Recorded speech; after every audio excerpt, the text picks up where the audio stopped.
원장님, 제가 이게 방송이니까 질문을 드리지만 좀 그러니까 이게 질문 드리기도 못합니다. 원장님.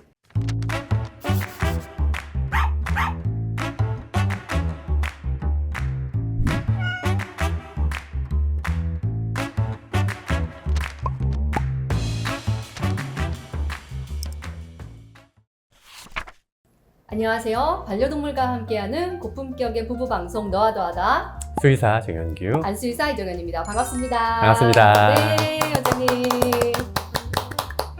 원장님, 네. 요즘 예전보다 정말 많은 분들이 반려동물을 키우고 계신 것 같습니다. 네네, 맞습니다. 저희 병원에서 이렇게 진료보는 저희 눈에도 이렇게 예쁜데, 그렇죠. 네, 반려동물 키우시는 우리 보호자분들 눈에 얼마나 예쁘겠어요.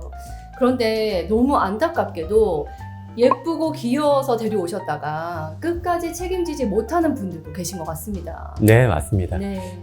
입양할 때는 귀엽고 예쁘다고 데려왔는데 네네. 예, 끝까지 함께 못하거나 보호자로서의 의무를 다하지 않는 경우도 종종 있어서 네. 좀 안타깝습니다. 그래서 오늘 준비했죠. 이런 보호자분들 절대 반려동물 키우지 마세요. 네, 네, 저희 이제까지 방송하면서 뭐 절대 이러지 마라 이런 거 말한 적 없지 않습니까? 그렇죠. 오늘 좀 센 캐릭터로 갑니다. 네. 제가 여러 가지 주제로 이제껏 유튜브를 촬영했는데 오늘은 네. 좀 센 주제를 정해봤습니다. 네, 그래서 반려동물을 키우시는 보호자분들도 그리고 앞으로 입양하실 분들도 오늘 방송은 꼭 시청해 주셨으면 좋겠어요. 네. 네, 거두절미하고 바로 시작해 볼까요? 네. 네, 시작하겠습니다.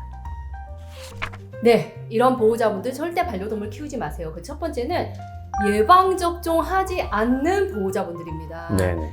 원장님, 제가 이게 방송이니까 질문을 드리지만 좀 그러니까 이게 질문 드리기도 못합니다. 원장님, 예방접종 그렇게 중요합니까? 그 질문? 네. 네, 예방접종. 예방접종은 아이들의 건강을 지키는 가장 기본 중에 기본이라고 생각하시면 돼요. 네네. 특히나 어린 강아지, 고양이들은 면역력이 낮기 때문에 쉽게 치명적인 질병에 걸릴 수 있거든요. 네. 자칫하다간 정말 죽을 수도 있습니다. 네네. 근데 보통 이런 분들이 계세요.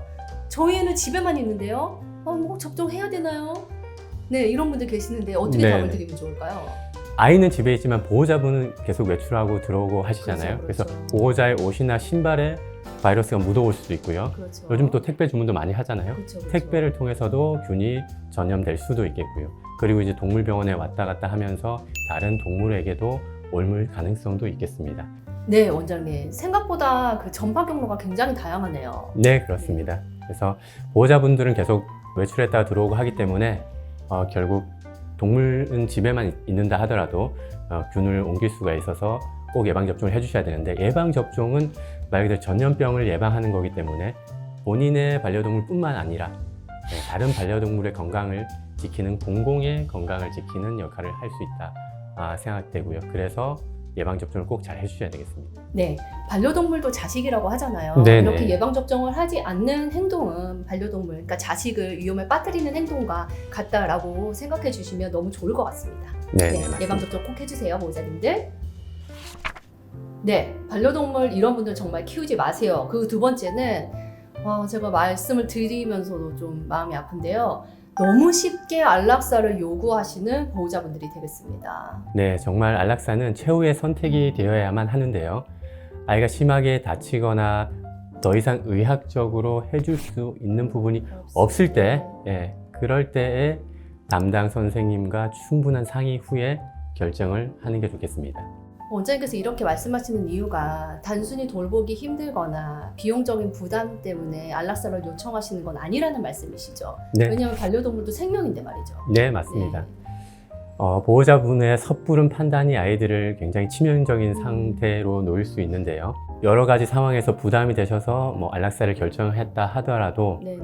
그런 상황에서 또 해줄 수 있는 부분이 있을 수 있거든요. 있죠. 네. 그래서 그런 부분들을 충분히 담당 선생님과 상의해서 해줄 수 있는 부분들을 끝까지 해주시는 게 좋지 않을까 싶고요. 네. 안락사를 저한테도 안락사를 문의를 하시고 데리고 오시더라도 마지막으로 한 번 더 저는 질문을 합니다. 네네. 후회 없으시겠어요? 네. 라고 한 번 더 질문을 하거든요. 그래서 네네.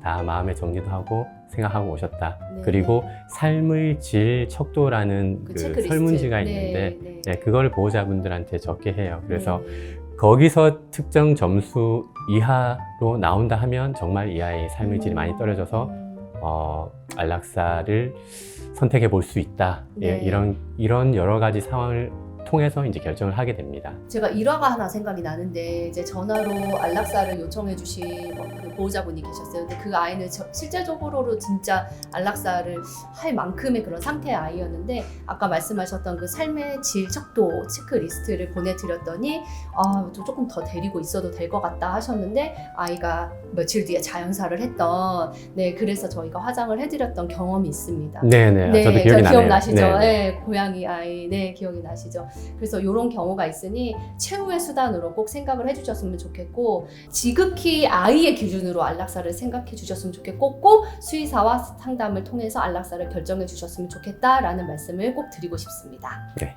이런 분들 반려동물 절대 키우지 마세요. 그 세 번째는 반려동물 데려오지 않으시고 혼자 오셔서 우리의 감기 같아요. 감기약 지어주세요 하고 약만 원하시는 분들입니다. 네네, 맞습니다. 이런 분들은 일주일에 거의 뭐 한두 번 정도는 꼭 오신다는 그렇죠? 네, 이런 경우도 참 뭐 위험한 굉장히 위험하죠. 경우가 될 수도 있겠는데요. 네. 우선 저희는 이제 동물병원이기 때문에 네. 진료를 보지 않고 약만 처방해 드리는 건 일단 불가하고요. 네. 그리고 사람이야 자기가 아프면 어디가 아프다, 어느 정도 아프다 그렇죠. 자세하게 설명을 할 수 그렇죠, 있잖아요. 그렇죠. 근데 반려동물들은 스스로 말을 할 수 없기 때문에 보호자분이 옆에서 지켜보는 그런 증상만 가지고 말씀을 그런 해주시잖아요. 과정이나 이런 것들 다 말씀을 네, 해주시죠. 그래서 좀 더 자세하게 어디가 어떻게 아픈지 말로만은 알 수가 없기 때문에 약만 처방해 드리긴 검사나 이런 걸 통해서 정확하게 진단을 하시죠. 그리고 또한 집에서 본인이 먹던 약이 있는데 강아지가 증상이 비슷하다고 먹이시는 경우도 있어요. 사람 약을요? 네. 너무 위험한 거 아닌가요, 원장님? 네, 맞습니다. 네. 대표적으로 우리가 흔하게 감기 걸렸을 때나 머리 아플 때 먹는 타이레놀이 있는데요. 네. 이거는 고양이가 먹었을 경우 매우 치명적일 수 있고요.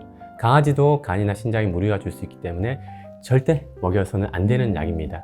그래서 반드시 동물들은 반려동물을 데리고 와서 진료를 본 후에 약을 처방받으시기 바랍니다. 귀찮다고 안 데려오고 그냥 약만 주세요 하는 경우는 절대 안 됩니다. 그리고 저는 이렇게 약만 주세요 했을 때 이렇게 설명을 드렸을 때 보호자님도 화를 좀 안 내주셨으면 좋겠어요. 저희도 지어 드리고 싶지만 이게 아이한테 치명적일 수 있기 때문에 이렇게 이기적으로 지어 드릴 수가 없는 상황을 꼭 이해해 주시고 화를 내시거나 역정을 내지 않으시길 꼭 좀 부탁드리겠습니다. 보호자님들 부탁드립니다. 네, 이런 분들 반려동물 절대 키우지 마세요. 이제 마지막인데요. 아까보다 더 마음이 아픈 일입니다. 네네. 우리 반려동물들을 유기하거나 학대하는 보호자님들입니다. 네.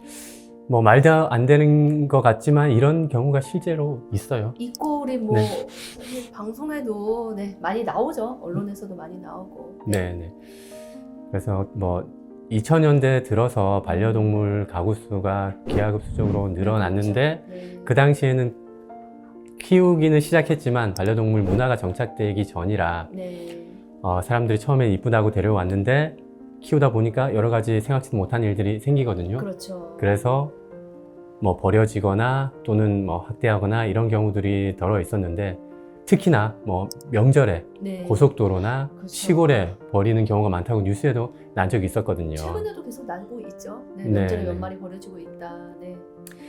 그리고 또 이제 간혹 그 병원에 아프다고 데리고 오는데 뭐 다리가 부러졌다거나 갈비뼈가 부러지거나 아니면 눈에 피멍이 들어서 치료해 주세요 하고 데려오시는데 어떻게 된 건지 물어보면 뭔가 정확하게 말씀을 잘 못하시는 경우가 있어요. 이 분위기가 있잖아요. 그래서 약간 애를 학대한 것 같은 심증은 있는데 정확한 뭐 물증은 없기 때문에 뭐 말도 못하고 하는 안타까운 경우들이 덜어 있었어요. 그 원장님은 혹시 그 동물병원 근무하실 때 그런 경우 없었나요? 그 동물병원에 유기하거나 이런 경우? 맞아요. 제가 개원 전에 진료수의사로 일할 때 아프다고 뭐 검사도 하고 입원해 주세요 하고 입원을 시켰거든요. 근데 다음 날부터 연락도 안 받고 결국 뭐 데리러 오지도 않고 뭐 병원에 그냥 버린 거죠. 제가 왜 여쭤봤냐면 제가 예전에 서울에 있을 때 다녔던 동물병원의 원장님께서 하도 그 병원에 유기를 많이 하니까 원장님께서 손편지로 이렇게 그 동물을 유기하는 장소가 따로 있었어요. 네. 병원에. 그래서 거기에 코팅지로 손편지로 우리 아이들 버리지 말아달라고 이제 이렇게 길게 장문의 편지를 쓴 걸 제가 본 적이 있어요. 네네, 맞아요. 네. 제가 말씀드린 경우야 입원을 시켜서 안 데리고 오는데 네. 그냥 병원 문 앞에다가 버리고 가는 분들도 예, 종종 있었어요. 그럼 뭔가 마음의 위로를 더 받으시는 것 같아요. 수의사한테 버리면. 그러니까요. 네. 근데 그건 진짜 아니죠. 네. 이런 것들이 다 이제 보호자분들이 반려동물을 반려동물이라고 생각하지 않고 그냥 하나의 뭐 살아있는 장난감 정도로만 네. 생각해서 이런 일이 벌어지지 않나 싶습니다. 항상 말씀하시잖아요. 반려동물 가족이다. 근데 가족을 버리지는 않지 않습니까? 근데 뭐 물론 그럴 수도 있겠습니다만 어쨌든 통상적으로 봤을 때 가족을 버리지는 않고 이 아이들이 의지할 것은 진짜 보호자분들 뿐이니 처음에 데려오셨을 때 꼭 끝까지 책임을 져주셨으면 좋겠습니다. 특히 유기도 그렇지만 학대 정말 안 해주셨으면 좋겠습니다. 네네. 네. 그래서 이렇게 생명을 존중하지 않거나 보호자로서의 의무를 다하지 않는 이런 분들 네. 절대 반려동물 키우지 키우지 마세요. 마십시오. 원장님 제가 이제 오늘 방송하면서 느낀 건데 되게 오늘 보호자분들한테 부탁을 좀 많이 드리는 것 같아요. 네.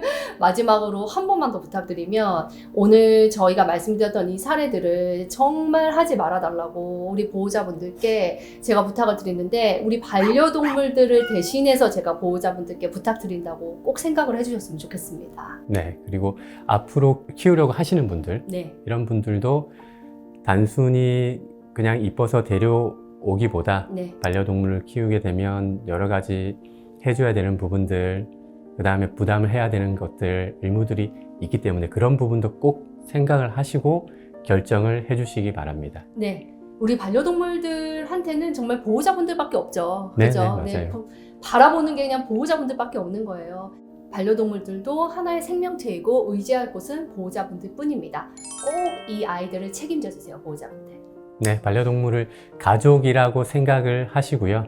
그래서 이런 준비가 안 돼 있으면 그냥 입양하지 마세요. 그렇죠. 네. 데려오시지 않으시면 되겠습니다. 네네. 네. 네. 많은 부탁을 드렸던 오늘 영상이 도움이 많이 되셨다면 좋아요, 구독 꼭 부탁드리면서 마무리 인사해볼까요, 원장님? 네. 네, 가겠습니다. 반려동물과 함께하는 고품격의 부부 방송 너와 더하다. 구독, 좋아요 많이 부탁드립니다. 고맙습니다.